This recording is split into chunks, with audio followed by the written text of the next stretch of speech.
అక్క ఏంది అంగీకరిస్తున్నారా ఓటమిని బీఆర్ఎస్? మేమే గెలిచినాం. ఎట్లా ఎట్లా అంటే 25,000 ఆధిక్యత ఉన్నది కాంగ్రెస్, ఇంకా మీరు ఎట్లా గెలుస్తారు? 25,000 దొంగ ఓట్లని నేను చెప్తున్నా. దొంగ ఓట్లు జూబ్లీ పాల్గొనలేదు కదా ఈ జూబ్లీహిల్స్ బై ఎలక్షన్స్ లో. బీజేపీ కూడా ఉన్నది. బీజేపీ ఒక్క కార్యకర్త నుంచి కూడా దొంగ ఓట్లు నడిచినాయి, రిగ్గింగ్ జరిగిందని చెప్పి వస్తలేదు. బీఆర్ఎస్ ఎందుకు దొంగ ఓట్లు అని చెప్పి బీజేపీ కాంగ్రెస్ ఒకటే కదా, ఇద్దరు కలిసే కదా ఈ రోజు మా కాంగ్రెస్ ను తీసుకొచ్చుకున్నారు. అందుకే వాళ్ళకి సపోర్ట్ ఇస్తున్నారు కాబట్టి ఈ రోజు మనమే గెలిచినాం. ఎట్లా అనిపిస్తా ఉన్నది మరి గెలుపుని ఎట్లా చూస్తారు అసలు? గెలుపు మాదే అని చెప్తున్నా. ఒక 2,000 నుంచి 3,000 రౌడీలను దింపి ఒక ఆడామె మీద 40,000 దొంగ ఓట్లు సృష్టించి ఈ రోజు గెలిచిన మన సంబరాలు చేసుకుంటే అదేమన్నా అదా తమ్మి? గులాబీ కండు వేసుకున్న వాళ్ళని మేము తిరగనియ్యా, ఇంటికి పోవద్దు, మీరు ఇంటికి పోనీయకుండా చేస్తా అన్న రౌడీ షీటర్ ఈ రోజు మేము గెలిచినా అంటే ఎవరు నమ్ముతాడు? ఎవరు నమ్మాలి? ఆయన మాట నిలబెట్టింది అనుకోవచ్చా? అసలు క్యాడరే లేకుండా చేస్తాను వాని మాట నిలబెట్టుకున్నాడు, రౌడీ షీటర్ అని నిరూపించుకున్నాడు. ఎందుకంటే ఈ రోజు ఒక క్యాండిడేట్ మీద చేతులు వేసి ఆమెను ఆపిన్రు. 2,000 మందిని మహమూద్ ఫంక్షన్ హాల్ వెయిటింగ్ చేపించి మేము అది అడగడానికి పోతే పోలీస్ ఎక్కడుంది? గుంపు మేస్త్రే, వాడే హోమ్ మినిస్టర్. కాబట్టి ఎలక్షన్ కమిషన్ సెంట్రల్ ఎవడు? మోదీ. వాడు వీడు ఒకటైండు కాబట్టే కదా ఈ రోజు వాళ్ళకి అంత స్వదేశ అంటే కారు. మా బాపు కేసీఆర్ చేసిన పనులు గోపన్న ప్రతి ఒక్కరి గుండెలలో ఉండే.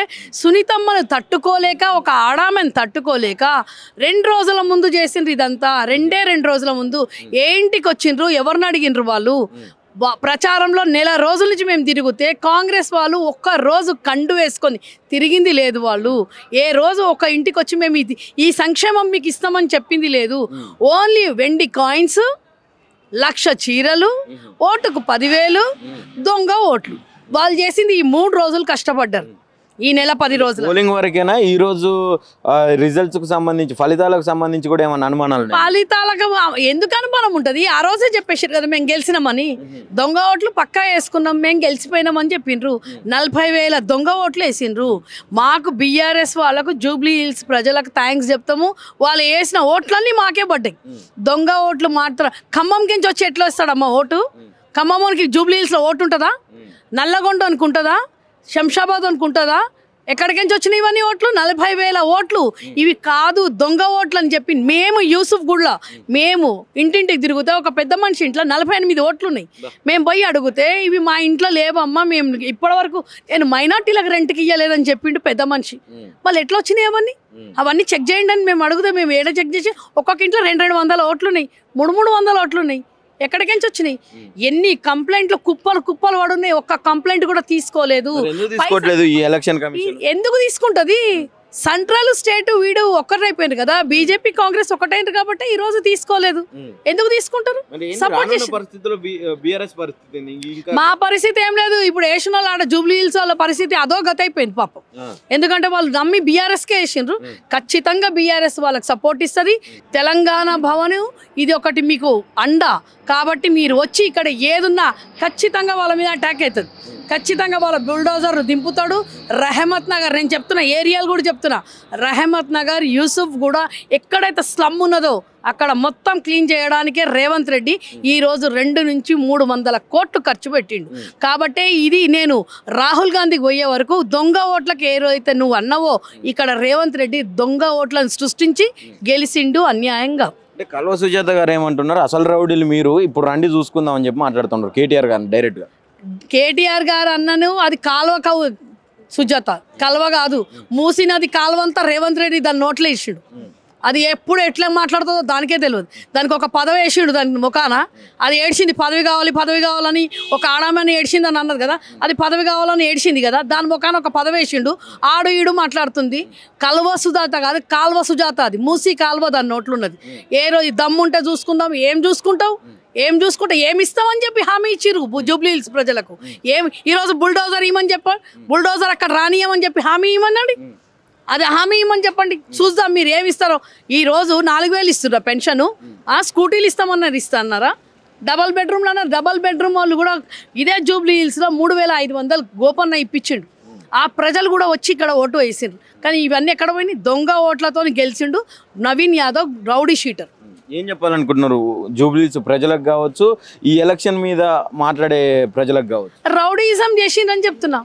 రౌడీజం చేసి జూబ్లీహిల్స్లో వచ్చిండ్రు. మళ్ళీ వస్తున్నాయి బై ఎలక్షన్లు. ఇంకెన్ని రౌడీజాలు చేస్తాడు రేవంత్ రెడ్డి చూద్దాం. ఇంకెంతమంది రౌడీ షీటర్లను తిప్పుతాడు చూస్తాడు. ప్రజలు చూస్తారు కదా. ఏంటండి ఏం జరిగింది అసలు జూబ్లీహిల్స్లో? మొత్తం కూడా కేసీఆర్ గారు ఇచ్చిన పథకాలు తప్ప మాకు ఏ లేవు, గోపన్న తెచ్చిన పథకాలు తప్ప ఏ లేవు అని చెప్పారు. ఇప్పుడు చూస్తే ఒక భారీ మెజార్టీ తోటి నవీన్ యాదవ్ గెలిచిండు. ఏం జరిగింది అనుకో? వాళ్ళకి ఈ రోజు కాదండి, నవీన్ యాదవ్ గారికి ఎప్పుడైతే టికెట్ ఇచ్చారో మేము గెలిచిపోయాము, మేము విన్నర్స్ అయ్యాము అనేసి అన్నారు వాళ్ళు. కానీ గోపీనాథ్ అన్న 3 years 3 times అక్కడ జూబ్లీహిల్స్ నుంచి గెలిచారు కదా. అది ఎప్పుడు కూడా జూబ్లీహిల్స్ గోపీనాథ్ అడ్డానే అండి, అది బీఆర్ఎస్ అడ్డానే. అది ఎప్పుడు కూడా నవీన్ యాదవ్ గెలిచిండు. ఇప్పుడు కూడా అది బీఆర్ఎస్ అడ్డానే. నవీన్ యాదవ్ అడ్డా కాదు, అది కంపల్సరీ బీఆర్ఎస్ గోపీనాథ్ అడ్డానే. అది ప్రతిదండి, ప్రతి ఒక్క కార్యక్రమం, ప్రతి ఒక్క స్క్రీమ్ ఒక్క ఆయన అక్కడ నుంచి గెలిచి వచ్చిందంట. ఒక సింగిల్ ఉమెన్ వాళ్ళ వైఫ్ వచ్చింది అనేసరికి వీళ్ళకి ఎందుకంత అంత దడ పుట్టింది, వాళ్ళకి ఎందుకంత భయం ఉంది. చాలా మంది ఉన్నారు ఎమ్మెల్యేలు వాళ్ళ సైడు, అతనికి ఇవ్వాలని ఏముంది రేవంత్ రెడ్డి? ఆయనకు భయం వచ్చేసింది, ఎక్కడ నేను గెలవను అనేసి. ఆల్ ఇండియా మొత్తం ప్రజలు నన్ను చీ కొడుతున్నారు కాబట్టికనే ఆయన ఈరోజు అతనికి ఇచ్చి నెగ్గిన దొంగ ఓట్లతో. న్యాయప్రరంగా మేము మా బీఆర్ఎస్ గెలిచిందని మేము కూడా గర్వంగా ఫీల్ అవుతున్నాం, కానీ మేము ఓడిపోయామని ఎప్పుడు కూడా మేము ఫీల్ అవ్వట్లేదు. ఒక జూబ్లీహిల్స్ ఓటర్గా చెప్పండి, నిజంగానే దొంగ ఓట్లు జరిగినాయా? రిగ్గింగ్ జరిగిందా? నిజంగానే జరిగాయండి, నిజంగానే పట్టుకున్నాము. నిజంగానే గోపీనాథ్ అన్న వాళ్ళ వైఫ్ కూడా పట్టుకున్నందుకే ఆమెను వ్యతిరేకంగా మాట్లాడినందుకు ఆమె యాక్షన్ తీసుకునేసరికి ఈ లేడీ ఇట్లా మాట్లాడుతుందని కూడా పుకారా లేపిర్రు.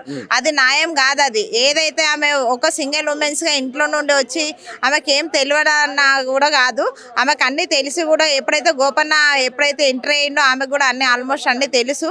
కాకపోతే ఆమెను ఎంతో మంది చాలా మాట్లాడినారు. ఇంకొక ఆమె కూడా కాంగ్రెస్ నుంచి మాట్లాడింది, కేటీఆర్ని దమ్ముంటే రమ్మని చెప్పు, కేసీఆర్ గారిని రమ్మని చెప్పు.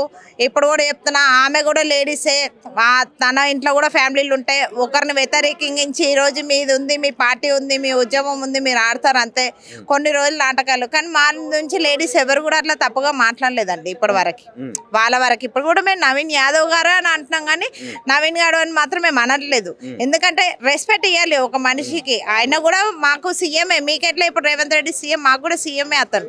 కానీ అట్లా మాట్లాడడం అది కరెక్ట్ కాదు ఆ లేడీస్ అని చెప్తున్నాం మేము. దొంగోట్లు జరుగుతుంటే పోలీస్ శాఖ ఉన్నది, లా అండ్ ఆర్డర్ ఉన్నది, హోంమంత్రి కూడా ముఖ్యమంత్రి గారి దగ్గరనే ఉన్నది, సెంట్రల్ బలగాలు కూడా దిగినాయి. ఏం చేసారు ఇదంతా? అంటే ఎందుకు పట్టుకోలేకపోయారు? పోలీస్ వాళ్ళు మేము ఆల్రెడీ ఖచ్చితంగా అక్కడ అడిగామండి. అడిగితే రేవంత్ రెడ్డి ఆల్రెడీ పోలీస్ వాళ్ళని గవర్నమెంట్ ని కొనేసుకున్నారు వాళ్ళు రేవంత్ రెడ్డి ఎప్పుడైతే గవర్నమెంట్ పోలీస్ వాళ్ళని కొన్నారు. కానీ పోలీస్ వాళ్ళకి తెలియాలి కదండి ఈ లేడీస్ ఈ కార్యక్రమం జరుగుతుంది. ఎందుకంటే పోలీస్ వాళ్ళు ఉన్నది, పోలీస్ వాళ్ళు ఉండేది దేనికి? ఒక లేడీస్ ఉన్నారు, వాళ్ళకి ఎట్లా యాక్షన్ తీసుకోవాలి అని ఉంటుంది. కానీ మీరు వాళ్ళకే సపోర్ట్ చేసేది. సార్ దొరికినాయి అని అంటే ఏం చేస్తామమ్మా, మీరు కూడా తెచ్చుకోండి అని అన్నారు. పోలీసులు అంటారు, పోలీసు కూడా అన్నారు. ఇంకా అప్పుడు ఏం చేస్తారని వాళ్ళు గెలవకపోతే వాళ్ళకి ఒక రోజు కాదు, ఎప్పుడైతే ఆయనకు టికెట్ ఇచ్చినప్పుడు మేము గెలిచిపోయాము. ఈ రోజు ఓటింగ్ పోలింగ్ ఉందండి. ఈ రోజు గెలిచిన వాళ్ళకి నిన్ననే ఎట్లా తెలిసిందండి గెలిచిందని? రేవంత్ రెడ్డి ఎక్కడికి వెళ్ళిపోయాడు మరి దొంగతనంగా? సీఎం ఇప్పుడు రేవంత్ రెడ్డి ఇక్కడ లేరు కదండి. ఢిల్లీకి ఎందుకు వెళ్ళారు అంత తొందరగా? అది భయమే కదా. నేను గెలుస్తానో గెలవను అని భయంతోనే అక్కడికి వెళ్ళి ఆయన ఏదో చేశాడు మాయమంత్రం. కానీ అది ఎక్కువ రోజులు జరగదు. నీతి నిజాతిగా అన్నది ఎప్పుడైనా సరే కేటీఆర్ గారు కంపల్సరీ వస్తారు. కేసీఆర్ గారు ఎంత సైలెంట్గా ఉంటారు. సింహంని మాత్రం ఎప్పుడైనా కదిలించొద్దు, కదిలిస్తే మాత్రం జనాలు ఉండరు. వచ్చే అవకాశం ఉన్నదా? ఇప్పుడు ఇంకా 2 సంవత్సరాలు అయితే మళ్ళీ ఎలక్షన్స్ రాబోతా ఉన్నాయి. 2.5 మాత్రం తగ్గఫరగా వస్తామండి. లేదో అనుకుంటారు. ఈసారి ఇచ్చారండి, ప్రతిసారి అయితే అమౌంట్ ఇయ్యరు కదండి. ఎక్కడి నుంచి తెస్తారు దొంగ అమౌంట్? ఎక్కడి నుంచి తీసుకొస్తారు వాళ్ళు? ఇప్పుడు కాంగ్రెస్ మీద అభిమానంతో, కాంగ్రెస్ మీద ప్రేమతోటి పడలేదండి. అభిమానంతోనే ప్రేమతోని మాత్రం ఎక్కడ కూడా ఎవరు కూడా మధ్య చూపించలేదండి. కంపల్సరీ ఆ ఓటింగ్స్ అంతా బీఆర్ఎస్ కే వచ్చినాయి. ఏవైతే వాళ్ళు దొంగతనంగా ఏవైతే ఓట్లు వచ్చాయో దాంతోనే వాళ్ళు గెలిచారు అక్కడ. కానీ న్యాయపరంగా మా బీఆర్ఎస్ గెలిచిందని మేము సంతోషిస్తున్నాం. ఒక మహిళతో వాళ్ళు భయపడ్డారు అంటే వాళ్ళు ఇక్కడికి అయిపోయారు కదండి. ఇంకా ఒక మహిళతో వాళ్ళు భయపడ్డారు అంటే డిసైడ్ చేస్తున్నాం. వాళ్ళు భయపడ్డారు కాబట్టి దొంగ ఓట్లు ఎంచుకున్నారు. వాళ్ళు భయపడని వాళ్ళు డేర్ అండ్ డాష్ పోటీ చేసేది ఉండే, రాకపోయే వాళ్ళు. అందుకే వాళ్ళు భయపడే వాళ్ళు దొంగ ఓట్లు వేయించుకొని ఈరోజు గెలిచారు అంతే.